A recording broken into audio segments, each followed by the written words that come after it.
సమయములో దేవుడు మనకొక తరుణాన్ని ప్రసాదించి ఉన్నారు. ఈ యొక్క రాత్రికాల సమయములో దేవుని యొక్క వాక్యమును మనము ధ్యానం చేసుకున్నట్టుకు గాను దేవుడిచ్చినటువంటి యొక్క తరుణములో నేడు మనము ధ్యానించుకొనబోయేటువంటి అంశం యొక్క పేరు ఇక మీదట నీ కుమారుడునని. చూసారా, ఈ యొక్క మాట మీద దేవుని యొక్క వాక్యాన్ని మనం ధ్యానం చేసుకుందామండి. మరొకసారి చెప్తున్నాను, ఇక మీదట నీ కుమారుడునని, అంతే, అలా ఉంటుంది. సరే, అందుకు గాను మనము లూకా సువార్త 15వ అధ్యాయము 21వ వచనాన్ని చదువుకుందామండి. లూకా సువార్త 15వ అధ్యాయము 21వ వచనాన్ని చదవండి.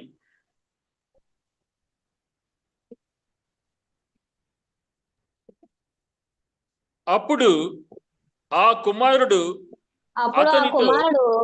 అతనితో, తండ్రి, నేను పరలోకమునకు విరోధముగాను నీ ఎదుటను పాపము చేసి తిని, ఇక మీదట నీ కుమారుడునని అనిపించుకొనుటకు యోగ్యుడు కాననెను. అయితే ఇక్కడ తండ్రి కుమారుడు మధ్య జరుగుతున్నటువంటి సంభాషణ ఇది. తండ్రి కుమారుని మధ్య సంభాషణ. అయితే యేసుక్రీస్తు వారు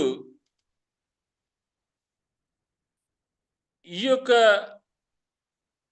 అంశమును మనకు మేలు కలుగుటకు, జ్ఞానోదయము కలుగుటకు, మనము ఎప్పుడు కూడాను దేవదేవుడు పరలోక తండ్రి అయినటువంటి యెహోవా దేవునికి మనము వినయ విధేయతలతో, భక్తి శ్రద్ధలతో మన అందరి యొక్క జీవిత కాలం అంతటిలో కూడాను దేవుడిని మనము ఆత్మతో సత్యముతో ఆరాధన చేయాలి అనేటువంటి ఉద్దేశముతో క్రీస్తు వారు ఈ యొక్క అంశమును మనకు ప్రస్తావించి ఉన్నారు. కావున ఈ చక్కని లూకా సువార్త 15వ అధ్యాయము 21లో ఉన్నటువంటి ఈ యొక్క తండ్రి కొడుకు సంభాషణ చాలా బాగుంటుంది. ఈ యొక్క వాక్యమును సహోదరి చదివి ఉన్నారు. అయినప్పటికీ మరొక్కసారి దీనిని నేను మీకు పరిచయం చేయాలని కోరుకుంటున్నాను. అప్పుడు ఆ కుమారుడు అతనితో, తండ్రి, నేను పరలోకమునకు విరోధముగాను నీ ఎదుటను పాపము చేసి తిని, ఇక మీదట నీ కుమారుడునని అనిపించుకొనుటకు యోగ్యుడును కానెను. ఇది ఎంతటి పశ్చాత్తాపముతో, పరివర్తనతో, సద్భావముతో మరి తప్పిపోయినటువంటి కుమారుడు. ఇక్కడ వారు కట్టకుమారన్ అని చెప్తారు. తప్పిపోయినటువంటి కుమారుడు. చూసారా, ఆ తప్పిపోయినటువంటి కుమారుడు తన యొక్క తప్పును తెలుసుకొని తండ్రితో సంభాషించేటువంటి ఈ యొక్క అంశము చాలా ప్రాముఖ్యమైనది. అందుకనే సాక్షాత్తు క్రీస్తు వారే మనకు ఈ రీతిగా చెప్పి ఉన్నారు. మరి మనం ఇక్కడ కుమారుడు అని ఉంది కాబట్టి అది నేనే అనుకుందాం. అయితే దేవునికి మనమందరం కూడాను కుమారులము, కుమార్తెలమే, ఆయన యొక్క బిడ్డలమే. అయితే ఈ యొక్క తప్పిపోయిన కుమారుడు స్థానములో నన్నే అనుకోండి. మీరు నన్ను అనుకోండి, నేను నా కుమారుణ్ణి అనుకుంటాను. నాకొక కుమారుడు. ఈరోజు అతని యొక్క జన్మదినోత్సవం. సరే, ఎందుకంటేనండి, పరలోక తండ్రి యొక్క బిడ్డలమైనటువంటి మనం అందరం కూడాను అప్పుడో ఎప్పుడో, ఎప్పుడెప్పుడో ఒకప్పుడు, ఎప్పుడైనా కానీ అంతో ఎంతో కొంతలో కొంత అయినా కానీ మనము పరలోక రాజ్యానికి విరోధముగాను, మన యొక్క సమాజమునకు అనగా మన సంఘం అవ్వచ్చు, మన తండ్రి కుటుంబం అవ్వచ్చు, మన యొక్క తోబుట్టువులతో అవ్వచ్చు, బంధువులతో అవ్వచ్చు, స్నేహితులతో కావచ్చు, ఎవరితో అయినా కానీ కొన్ని సార్లు మనము కొన్ని కోపోద్రేకమైనటువంటి మాటలు మాట్లాడుండొచ్చు. మరికొన్నిసార్లు దేవదేవుడైనటువంటి యేసు స్వామికి విరోధముగా కూడాను మనము కొన్ని తలంపులను కలిగి ఉండవచ్చు. కొన్నిసార్లు క్రీస్తు వారు చెప్పినటువంటి విధంగా మనము నడుచుకోకపోవటం చేత ఆయన యొక్క వాక్యానికి మనము లోబడకుండా ఉండటం వలన ఆయనకు మనము విరోధముగా పాపము చేసినటువంటి సందర్భాలు మన యొక్క జీవితాలలో చాలాసార్లు ఉండి ఉంటాయి. మనమందరం కూడాను మనస్సాక్షి కలిగినటువంటి వారము, క్రీస్తు వారి యొక్క పరిశుద్ధాత్మ యొక్క ప్రోక్షణమును, ప్రేరేపణను కలిగినటువంటి వారము కాబట్టి మనము ఉన్నది ఉన్నట్లుగా మనము సాక్ష్య రూపంలో చెబుతాము. ప్రార్థనా పరంగా మనము దేవునికి విన్నవించుకుంటాము. అనగా మనము సర్వాంతరామి సర్వశక్తుడైనటువంటి నిజ దేవుడిని మనము ఆరాధన చేసేటువంటి వారము కాబట్టి ఆ యొక్క నిజ దేవునికి మనము యథార్థముగా మన యొక్క హృదయములను, మన యొక్క మనస్సులో ఉండేటువంటి తలంపులను దేవునికి మనము విన్నవించుకొని ఆయనను సన్నుతిస్తూ, ఆయనను స్తుతిస్తూ, ప్రభువా నేను ఈ రీతిగా పాపము చేసినాను, ఈ రీతిగా నేను నా యొక్క సహోదరుడికి, నా సహోదరికి ద్రోహము చేయ తలపెట్టినాను, నన్ను క్షమించు అని ఆ యొక్క పశ్చాత్తాపముతో శుద్ధ హృదయము కొరకు ప్రార్థన చేసేటువంటి వారు క్రైస్తవ బిడ్డలు. అటువంటి క్రైస్తవ బిడ్డలమైనటువంటి మనము దేవుని యొక్క కుమారులము, కుమార్తెలము కదండి. అందువలన మనము యేసుక్రీస్తు వారు ఈ యొక్క మాదిరిగా ఉపమానముగా చెప్పినటువంటి ఈ యొక్క అంశమును నా తండ్రి గారైనా, నా అన్నగారైనా, నా అక్కైనా, నా చెల్లెైనా, నేనైనా, నా కూతురైనా, ఎవరైనప్పటికీ కూడాను వారి వారి యొక్క జీవితాలకు క్రీస్తు వారు చెప్పినటువంటి ఈ యొక్క వాక్యములను మనము అనువదించుకోవాలి. అలా అనువదించుకున్నప్పుడే మనలో ఉన్నటువంటి అసమానతలు, అపవిత్రత తొలగిపోయి అభిషిక్తుడైనటువంటి క్రీస్తు వారితో ఎప్పటికప్పుడు మనము అనుసంధానము, అనుబంధము కలిగి ఆయన యొక్క అభిషేకముతో, ఆయన యొక్క ఆశీర్వాదములతో మనము జీవించు దినములన్నిటిను ఈ ధరణి యందు మనము దేదీప్యమానముగా వర్ధిల్లుతాము. కావున మనందరికీ ఉండవలసినటువంటి ఆ యొక్క పరివర్తన, పశ్చాత్తాపము మన యొక్క హృదయమును కుమ్మరించి అన్నాలాగా మనము దేవుని యొక్క సన్నిధిలో, దేవుని యొక్క నామము పేరిట మనము ఆత్మతో సత్యముతో దేవుడికి మనము ప్రార్థన చేసుకోవాల్సినటువంటి అవసరత ఉండి ఉన్నది.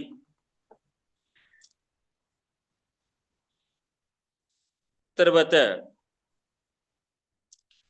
ఈ యొక్క పరలోకమునకును నీకును నీ ఎదుటను నేను పాపము చేసి ఉన్నాను, ఇక మీదట నేను నీ కుమారుడునని అనిపించుకున్నటకు నేను యోగ్యుడును కాను అంటున్నాడు.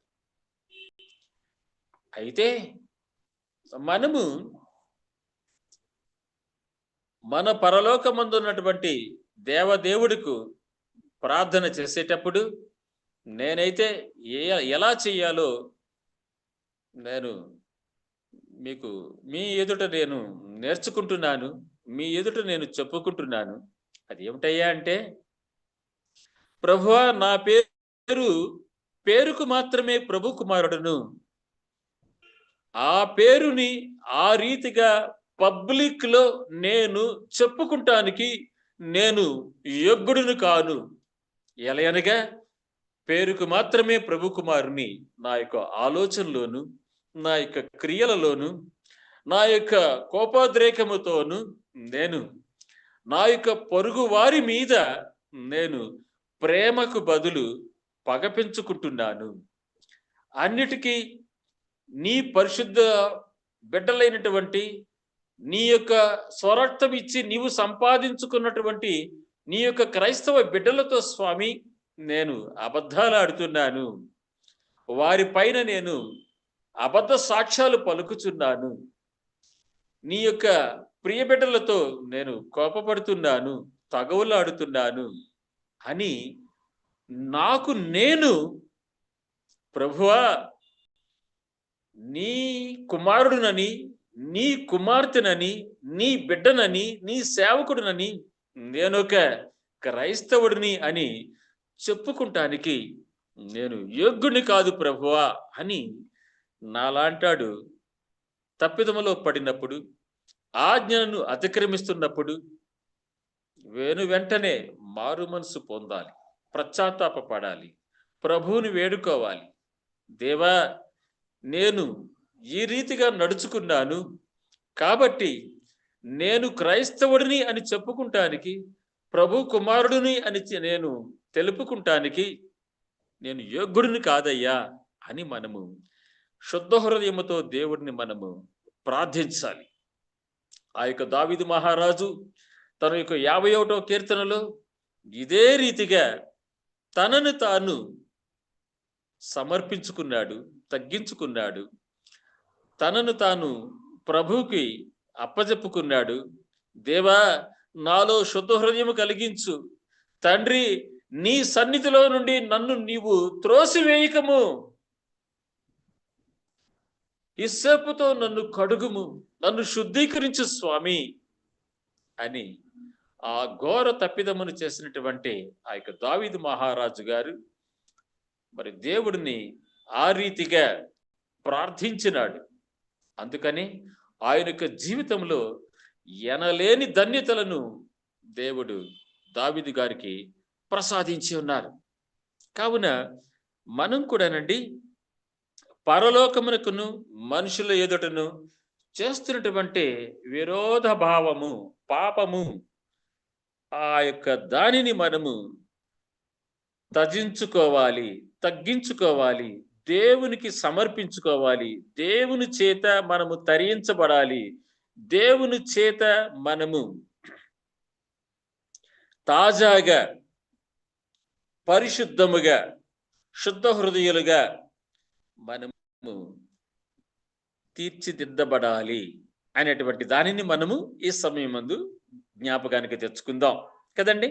అయితే ఈ యొక్క పరలోకానికి ఈ నరలోకానికి అంటే తండ్రి, మానవ తండ్రి నీ ఎదుటను అన్నాడు కాబట్టి అది నరలోకానికి, ఈ సమాజానికి, ఈ సంఘానికి, ఈ కుటుంబములో ఎవరి వారి జీవిత కాలములో ఏమండి విరోధముగా అంటే పాపభారముగా, పాపశాపముగా తప్పిదములు చేస్తున్నాము ఆయన ఆ యొక్క యేసుక్రీస్తు వారు చెప్పినటువంటి ఉపమానములో ఆ యొక్క చిన్న కుమారుడు ఆ రీతిగా మానవ తండ్రికి సమర్పించుకున్నాడు. అయితే దైవ తండ్రికి మనమందరం కూడాను అదే రీతిగా సమర్పించుకోవాలని నేను ఇంత సమయాన్ని వెచ్చించి ఆ యొక్క అంశాన్ని మాత్రమే మీ ముందు ఇప్పటి వరకు చెప్పి ఉన్నాను.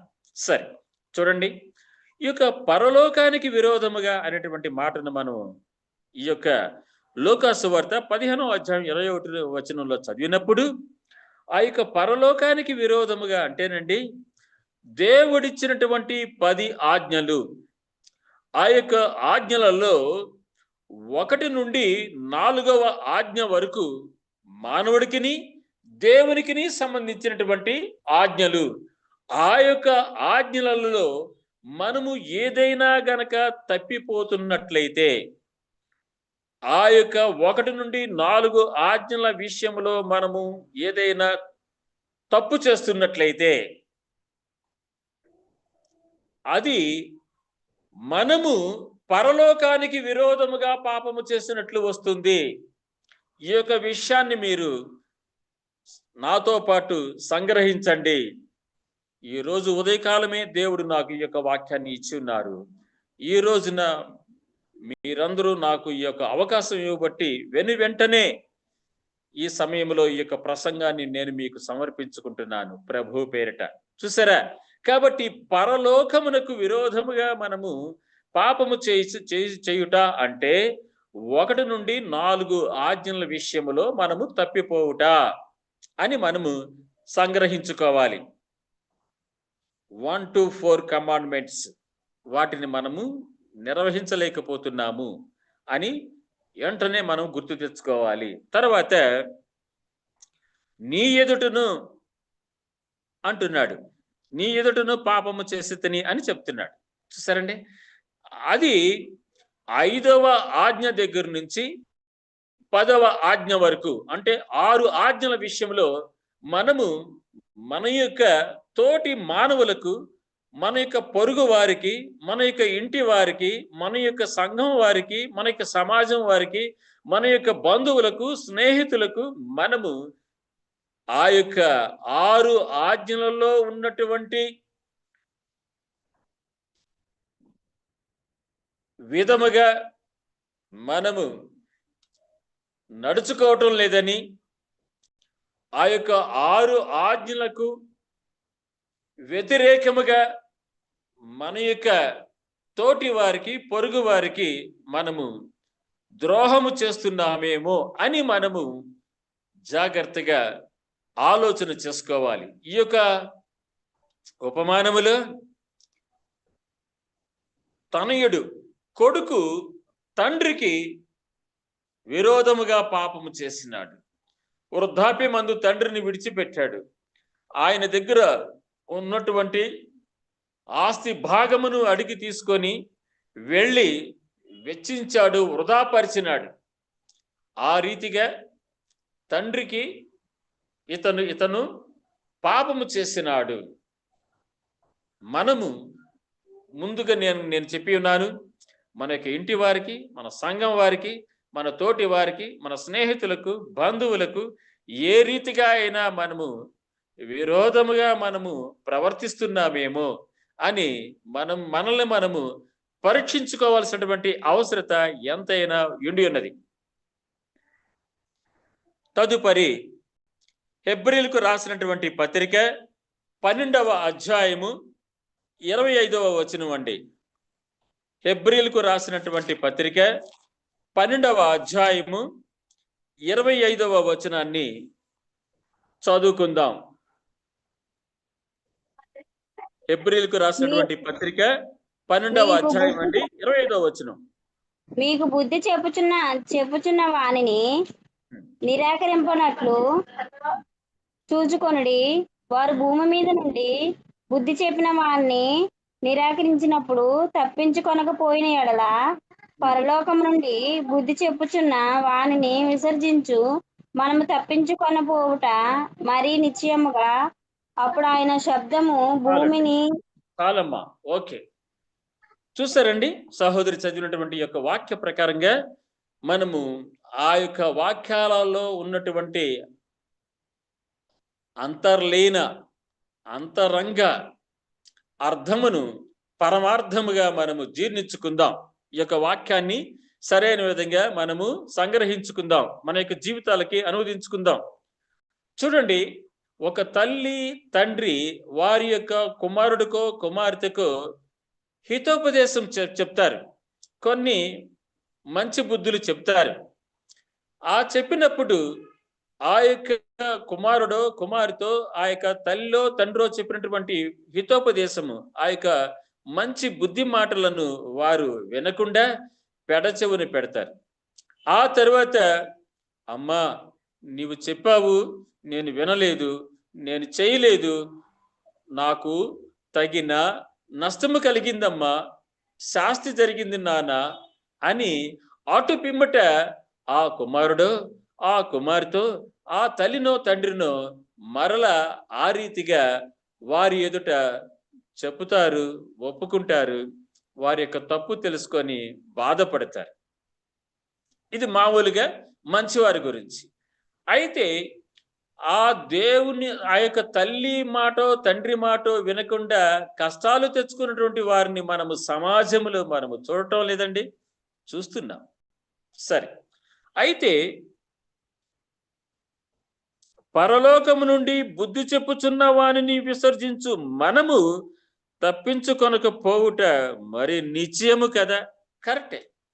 ఈ లోకములో మన తల్లి మన తండ్రి మన అక్కయ్య అన్నయ్య మాటలు వినకపోవటం వలన మనము కొన్ని కష్టాలను తెచ్చుకుంటాము. ఆ నష్టాలని కష్టాలని మనము మరలా దేవుని చిత్తమైతే పూడ్చుకుంటాం, అంటే సరి చేసుకుంటాం.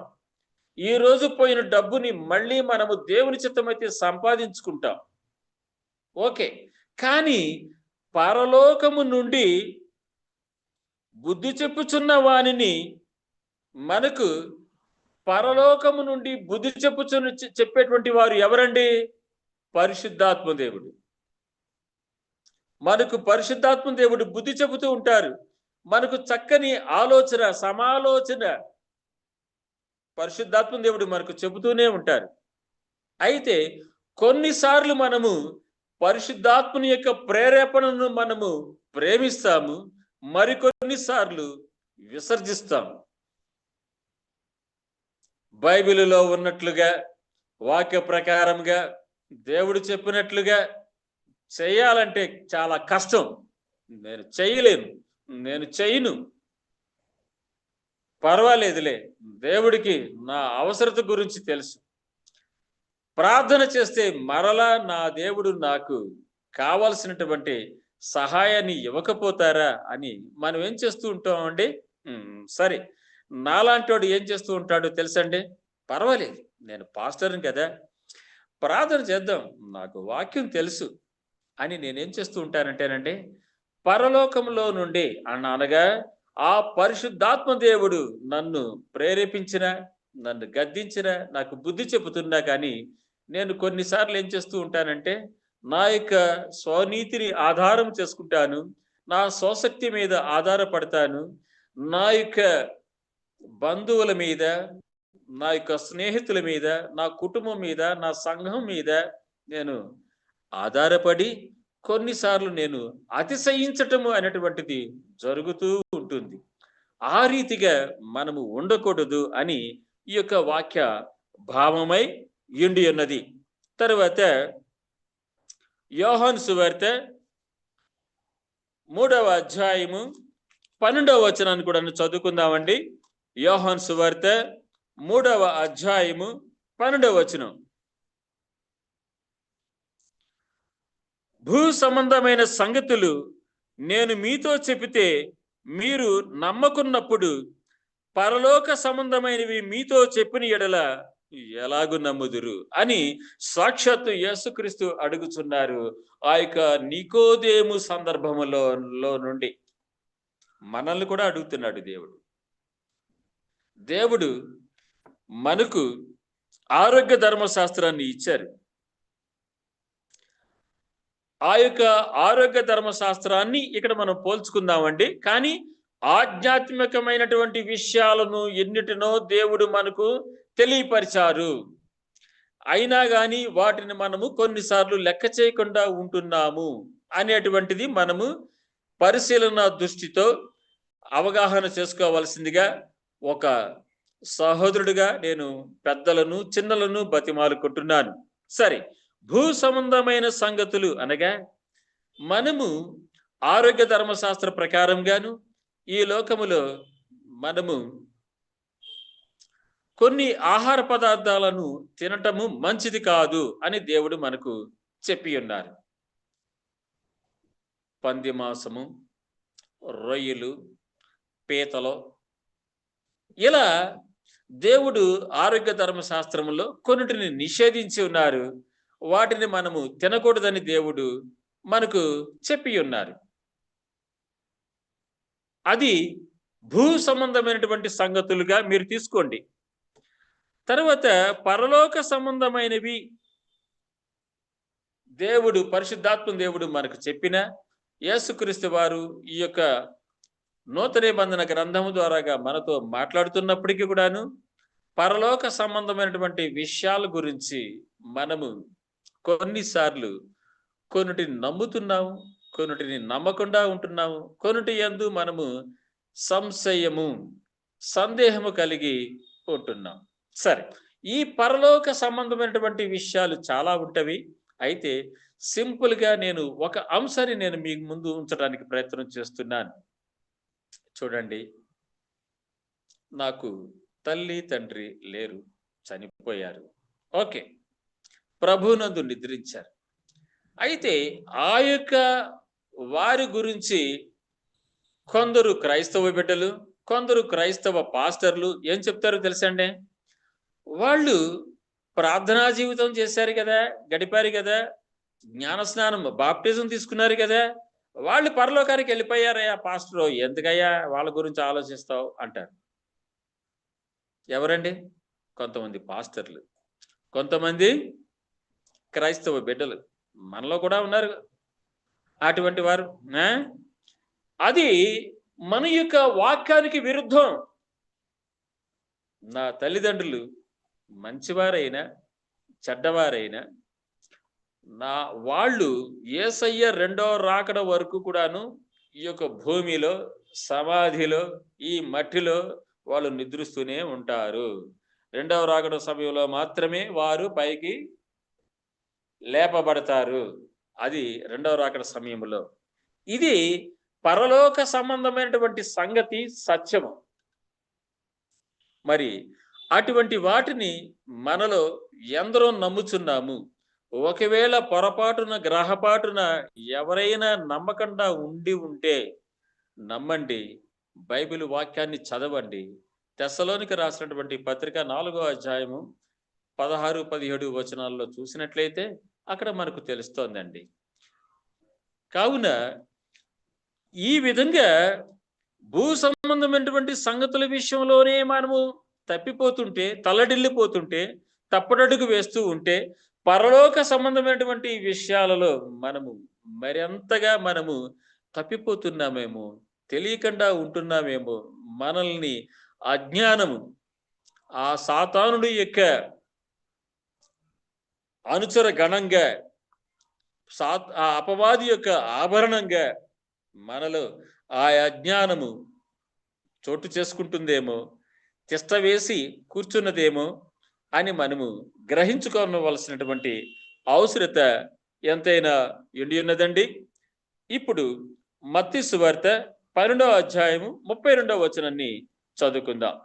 మత్తయి సువార్త 12వ అధ్యాయము 32వ వచనాన్ని చదువుకుందామండి. చూడండి, ఇచ్చట మంచి వాక్యము ఉన్నది. మనుష్య కుమారునికి విరోధముగా మాట్లాడిన వానికి పాప క్షమాపణ కలుగుదు గాని పరిశుద్ధాత్మకు విరోధముగా మాట్లాడవానికి ఈ యుగమందైనను రాబో యుగమందైనను పాప క్షమాపణ లేదు. ఈ వాక్యము నేను చదివినప్పుడు చాలా భయం వేసింది.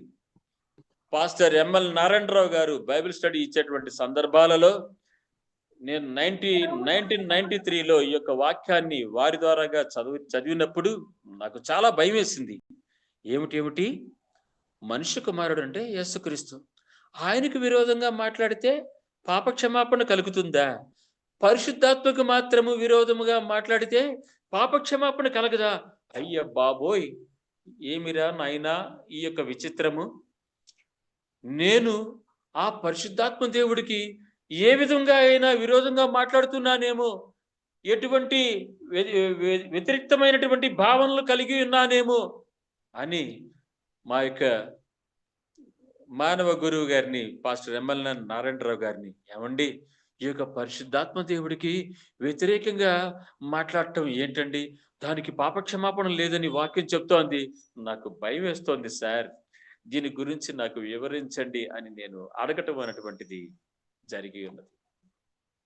సరే, ఈ యొక్క మనుష్య కుమారుడు అంటే యేసుక్రీస్తు వారికి విరోధంగా మనము ఒకవేళ మాట్లాడుతున్నప్పటికీ కూడాను అది తప్పు కాదని నేను చెప్పటం లేదు, వాక్యం కూడా చెప్పటం లేదు. అయితే మనము ఎప్పుడైతే పరిశుద్ధాత్మ దేవుడికి విరోధముగా వ్యతిరేక్తముగా మనము ఆ యొక్క మనిషి కుమారుడు అయినటువంటి యేసుక్రీస్తు వారికి మనం ఎప్పుడైతే వ్యతిరేక్తంగా మనము భావన కలిగి ప్రేరేపణ కలిగి సాతానుడి చేత మనము మాట్లాడతామో అది పాపమే. కానీ అది క్షమించబడుతుంది. ఎలా క్షమించబడుతుంది, ఎప్పుడు క్షమించబడుతుంది అని మనం ఆలోచన చేసినట్లయితే పరిశుద్ధాత్మ దేవుడు మనలో పరివర్తన కలిగిస్తారు.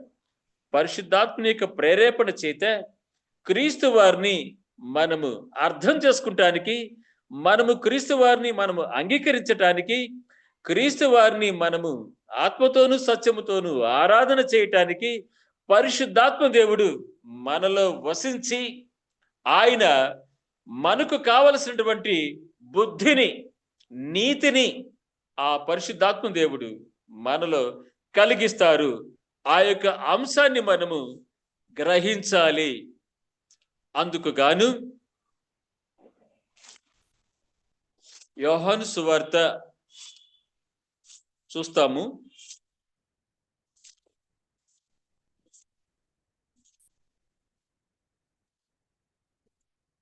అవునండి, యోహాను సువార్త 16వ అధ్యాయము 8వ వచనాన్ని చదువుకుందాం. చూడండి, ఆయన వచ్చి పాపమును గూర్చియు నీతిని గూర్చియు తీర్పును గూర్చియు లోకమును ఒప్పుకొనజేయును. ఆమేన్, హల్లెలూయా, దేవుని స్తోత్రం. చూసారా, ఈ పరిశుద్ధాత్మ దేవుడు మనల్ని ఏం చేస్తారటండి? పాపమును గూర్చి నీతిని గూర్చియు తీర్పును గూర్చియు లోకమును ఒప్పుకొని చేస్తారట. లోకం అంటే ఎవరండి? మనమే. లోకము అంటే లోకులు, మనుషులు, దేవుని యొక్క బిడ్డలు, దేవుని యొక్క కుమారులు, దేవుని యొక్క కుమార్తెలు అయినటువంటి మనల్ని పరిశుద్ధాత్మ దేవుడు ఏం చేస్తారటండి? యేసుక్రీస్తు వారిని ఒప్పుకొనజేయును. అంటే క్రీస్తు వారు సర్వ మానవ పాప పరిహారార్థమై కలువరిగిరిలో రక్తము చిందించి రక్త ప్రోక్షణ గావించి మన కొరకు మరణించి ఆయన తిరిగి లేచి పునరుద్ధానుడై మృత్యుంజయుడై ఆయన తిరిగి లేచినారని, ఆయన చిందించినటువంటి అమూల్యమైనటువంటి రక్తము చేత మనకు పాప విమోచన, పాప క్షమాపణ ఆయన యొక్క మూలముగా మాత్రమే మనకు కలుగుతుందని, మనము చేస్తున్నటువంటి నీతి క్రియల చేత దాన ధర్మాల చేత మాత్రము మనకు రక్షణ కలగదని, కేవలము లోకరక్షకుడైనటువంటి యేసుక్రీస్తు వలన మాత్రమే మనకు రక్షణ ప్రాప్తిస్తుందని మనము గ్రహించే విధంగా పరిశుద్ధాత్మ దేవుడు మనలో క్రియ చేస్తారు. ఆ పరిశుద్ధాత్మ దేవుడు చేస్తున్నటువంటి ఆ పరిచర్యను, ఆ యొక్క సహాయమును ఎవరైతే అంగీకరించకుండా దూషిస్తారో అటువంటి వారికి మాత్రము పాప క్షమాపణ అనేటువంటిది లేదు అని మత్తయి సువార్త 12వ అధ్యాయము 32వ వచనము చెప్పుతున్నది. అయితే అందుకు నేను సాదృశ్యముగా, నిదర్శనముగా, రుజువుగా మీకు 2 సందర్భాలను నేను మీతో ఈ సమయమందు ప్రస్తావిస్తానండి. దయచేసి ఆ యొక్క 2 వాక్య అంశాలను మీరు ఆకలింపు చేసుకోవాల్సిందిగా నేను మీకు ఒక సహోదరుడిగా, ఒక పరిచారకుడిగా బ్రతిమాలుకొనుచున్నాను. అవి ఏమిటయ్యా అంటే 736వ పేజీ అండి, దానియేలు గ్రంథము 5వ అధ్యాయము 2వ వచనాన్ని చూద్దాం. దానియేలు 5వ అధ్యాయము 2వ వచనాన్ని చూస్తామండి, చదువుకుందామండి. దానియేలు 5వ అధ్యాయము 2వ వచనం. సరే, ఆ యొక్క బెల్షాషర్ గురించి ఇక్కడ 2వ వచనంలో రాయబడి ఉన్నదండి. బెల్షాసు ద్రాక్షారసమును త్రాగుచుండగా తానును తన అధిపతులను, తన రాణులను, తన ఉపపత్నులను వాటిలో ద్రాక్షారసము పోసి త్రాగునట్లు తన తండ్రి యగు నెబుకద్నెజరు యెరూషలేములోని ఆలయములో ఎలయంలో నుండి తెచ్చిన వెండి బంగారు పాత్రలను తెమ్మని ఆజ్ఞ ఇచ్చెను. చూసారండి, ఇక్కడ ఈ యొక్క బెల్షాస్సర్ అనేటువంటి వాడు త్రాగుచున్నాడు మద్యమును. అతగాడు తన యొక్క విందును ఏర్పాటు చేసి 1000 మందిని పిలిచి దానిలో రాణులను, ఉపపత్నులను, తన యొక్క చెడ్డ స్నేహితులను అందరినీ కూడాను ఆహ్వానించి 1000 మందితో విందు చేస్తున్నాడు. ఆ 1000 మందితో ఈ రీతిగా దేవుని యొక్క పరిశుద్ధ దేవాలయములో ఉన్నటువంటి ఆ యొక్క వెండి బంగారు పాత్రలను తెప్పించి గర్వముతో గర్వాంధుడై సాతాను సంబంధుడై వాడు చేసినటువంటి పని ఏమిటయ్యా అంటే, ఆ పవిత్రమైన పరిశుద్ధమైన దేవాలయంలో ఉపయోగించేటువంటి ఆ యొక్క వెండి బంగారు పాత్రలలో ఇతగాడు మద్యమును పోసి మద్యమును సేవింపచేశాడు 1000 మందితో. అటువంటి మహాత్తరమైనటువంటి, ఘోరమైనటువంటి, భయంకరమైనటువంటి, మరణకరమైనటువంటి పాపముకు ఒడిగట్టినాడు ఈ యొక్క బెల్షాస్సరు. అందుకనే ఏం జరిగిందండి, అతగాడు చచ్చిపోయాడు. చూసారా? కాబట్టి ఇది మరణకరమైనటువంటి పాపం. పరిశుద్ధాత్మ దేవుడికి వ్యతిరేకముగా చేసినటువంటి ఈ యొక్క మరణకరమైనటువంటి పాపం వలన అతగాడు చచ్చిపోయినాడు. ఇది ఒక రుజువు. 2వ రుజువు అపోస్తుల కార్యములు 107వ పేజీ అండి. అపోస్తుల కార్యములు 107వ పేజీ 5వ అధ్యాయము 3, 4, 9 వచనాలు చదువుకుంటే సరిపోతుంది. నాకు కావలసినటువంటి సందర్భముని సునాయాసంగా మీకు ముందుంచటమే నా యొక్క అలవాటు. అప్పుడు పేతురు, అననీయ, నీ భూమి వెలలో కొంత దాచుకొని పరిశుద్ధాత్మను మోసపుచ్చుటకు సాతాను ఎందుకు నీ హృదయమును ప్రేరేపించెను? అది నీ వద్ద ఉన్నప్పుడు. చూసారా, ఇక్కడ అననీయ, సప్పీరా వాళ్ళ గురించి రాయబడినటువంటి యొక్క వాక్య భాగములో నాకు కావలసినటువంటి మాట, నీ భూమి వెలలో కొంత దాచుకొని పరిశుద్ధాత్మను మోసపుచ్చుటకు సాతాను చేత నీవు ప్రేరేపించబడ్డావు అని ఇక్కడ పేతురు గారు ఆ యొక్క అననీయాన్ని హెచ్చరించటము మనము చూస్తున్నాం. ఆ యొక్క అననీయ చేసినటువంటి తప్పిదం ఏంటండి?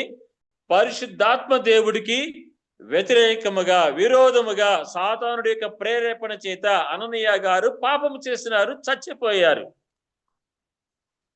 తర్వాత 4వ వచనం చదవండి అమ్మా. అది నీ యొద్దనున్నప్పుడు నీదే కదా, అమ్మిన పిమ్మట అది నీ వశమై ఉండలేదా? ఎందుకు ఈ సంగతి నీ హృదయంలో ఉద్దేశించుకొన్నావు? నీవు మనుషులతో కాదు దేవునితోనే అబద్ధమాడితివని వానితో చెప్పెను. చూసారండి, అననీయ మనుషులతో కాదట అబద్ధం ఆడింది. ఆ యొక్క అననీయ గారు దేవుడితోనే అబద్ధం ఆడాడట. అందుకని ఆయన పరిశుద్ధాత్మతోను దేవునితోనూ ఆయన అబద్ధాలు ఆడాడు కాబట్టి అననీయ గారు ఆహుతైపోయారు, చనిపోయారు. ఓకే. తర్వాత 9వ వచనం కూడా చదవండి అమ్మా. 9 అండి. అందుకు పేతురు, ప్రభు యొక్క ఆత్మను శోధించుటకు మీరెందుకు ఏకీభవించితిరి? ఇదిగో నీ పెనిమిటిని పాతిపెట్టిన వారి పాదములు వాకిటినే ఉన్నవి, వారు నిన్నును మోసుకొని పోదురని ఆమెతో చెప్పెను. వెంటనే ఆమె అతని పాదముల యొద్ద పడి ప్రాణము విడిచెను. అంతే, స్మాష్. చూసారా, ఆమె కూడాను ప్రభు యొక్క ఆత్మను శోధించుటకు ఏకీభవించింది. భర్త గారితో పాటుగా ఈమె కూడాను జత కట్టింది, జతగానే చచ్చిపోయింది అననీయ సప్పీరా. ఓకే.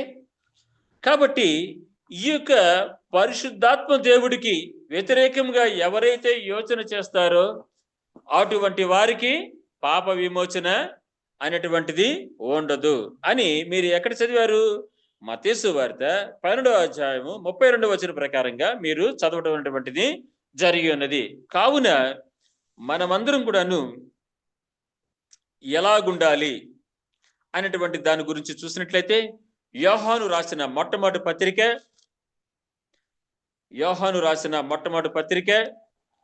5వ అధ్యాయము 16-17 వచనాలు చదువుకుందామండి. యోహాను రాసిన మొట్టమొదటి పత్రిక 5:16-17 వచనాలు చదువుతున్నానండి. చదవండి అమ్మా. 5:15-16 మనమేమి అడిగినను ఆయన మన మనవి. అమ్మా, యోహాను రాసిన మొట్టమొదటి పత్రిక 5వ అధ్యాయము 16-17 వచనాలండి. తన సహోదరుడు మరణ కారణము కాని పాపము చేయగా ఎవడైనను చూచిన ఎడల అతడు వేడుకొనుచు అతన్ని బట్టి దేవుడు మరణకరము కాని పాపము చేసిన వారికి జీవము దయచేయి. మరణకరమైన పాపము కలదు, అటు దాన్ని గురించి వేడుకొనవలెనని నేను చెప్పుట లేదు. సకల దుర్నీతియు పాపము, అయితే మరణకరణము కాని పాపము కలదు. మరణకరము కాని పాపము కలదు. కాబట్టి అండి, మరణకరమైనటువంటి పాపం ఏమిటో, మరణ కారణము కాని పాపం ఇక్కడ మనము తెలుసుకున్నాం కదండి. కావున మనుష్య కుమారుడికి విరోధముగా మాట్లాడటము మరణకరము కాదు, కానీ ఆ యొక్క పాప విషయంలో కూడాను పరిశుద్ధాత్మ దేవుడు మనలో పశ్చాత్తాపమును, మనలో బుద్ధిని, మనలో నీతిని మనలో పుట్టించటానికి పరిశుద్ధాత్మ చెప్పుచున్నటువంటి వాక్యములను, పరిశుద్ధాత్మ చెప్పుచున్నటువంటి మాటలను, పరిశుద్ధాత్మ ప్రేరేపణ చేత మనము పాడేటువంటి పాటలలోను మనము దేవునికి లోబడకుండా మన యొక్క తప్పిదమును గ్రహించి మరలా పశ్చాత్తాపముతో దేవుడికి మనము సమర్పించుకోకుండా గనక ఉంటే అప్పుడు మనము మరణకరమైనటువంటి పాపములో పడి మనము మరణిస్తాము. ఆ యొక్క అననీయ సప్పీరా లాగా, బెల్షాస్సర్ లాగా అప్పటికప్పుడే మనము మరణించకపోవచ్చు. అయినప్పటికీ కూడాను ఆధ్యాత్మికంగా మనము మరణిస్తాము. అనగా ఆ యొక్క పరలోక రాజ్యములో, ఆ యొక్క 1000 ఏండ్ల పరిపాలనలో మనము దోషులుగా, పాపులుగా తీర్చదిద్దబడతాము. ఆ యొక్క జీవ గ్రంథములో ఉండేటువంటి ఆ యొక్క లిస్టులో మన యొక్క పేర్లు లేకుండా మనము పాప పంకిలమై అపవిత్రాత్మకు లోనయ్యి సాతానుడి చేత మనము పట్టింపబడినటువంటి వారమై, బంధింపబడినటువంటి వారమై మనము ఆకాశములో నుండి వచ్చేటువంటి ఆ యొక్క నరకాగ్నిలో పడి మనము నశించేటువంటి అవకాశము వస్తుంది. కావున మనము పరిశుద్ధాత్మ దేవుడి యొక్క ప్రేరేపణలను మనము తృణీకరించకుండా మనము పవిత్రంగా జీవించవలసినటువంటి వారమై ఉండి ఉన్నాము. పరిశుద్ధాత్మ దేవుడు మనము పాడేటువంటి పాటల ద్వారాగాను, మనము చేసేటువంటి ప్రార్థనల ద్వారాగాను, మనము పఠించేటువంటి దేవుని యొక్క వాక్యం ద్వారాగా కూడాను పరిశుద్ధాత్మ దేవుడు మనలను దేవుని యొక్క ప్రేమకు పాత్రులయ్యే విధంగా ఎల్లవేళలా మనల్ని ప్రేరేపిస్తూ ఉంటారు. కావున మనము ఇక మీదట దేవుని యొక్క కుమారుడుగాను కుమార్తెగాను మనము విజేతలుగా దేవుని యొక్క వారసత్వానికి, రాజ్యానికి మనము ప్రవేశితులుగా, వారసులుగా ఉండే విధంగా మన యొక్క స్థితిగతులను, భక్తి ప్రపత్తులను మనము ఎప్పటికప్పుడు దేవుడికి మనము సమర్పించుకోవాల్సినటువంటి అవసరత ఉన్నది. ఆ రీతిగా పరిశుద్ధాత్మ దేవుడు మనలో ప్రేరేపించేటువంటి, మనలో పరిశుద్ధాత్మ దేవుడు ప్రవేశించి ఆయన యొక్క ప్రభావితాన్ని మనలో గావించుచున్నటువంటి ఆ యొక్క పరిచర్యను మనము గుర్తెరిగి ఎల్లవేళలా పరిశుద్ధాత్మ దేవుడి సహాయముతో మనము దేవుడిని ఆత్మతోనూ సత్యముతోనూ ఆరాధించుటకు ఎప్పటికప్పుడు మనము సంసిద్ధులుగా అయినట్లయితే ఆ దేవుడు మనలను సర్వసత్యములోనికి స్థిరపరిచి, బలపరిచి పరలోక రాజ్యానికి వారసులు గావించి మనలను తనతో పాటు ఆయన నివసింప చేయునుగాక. ఆమేన్.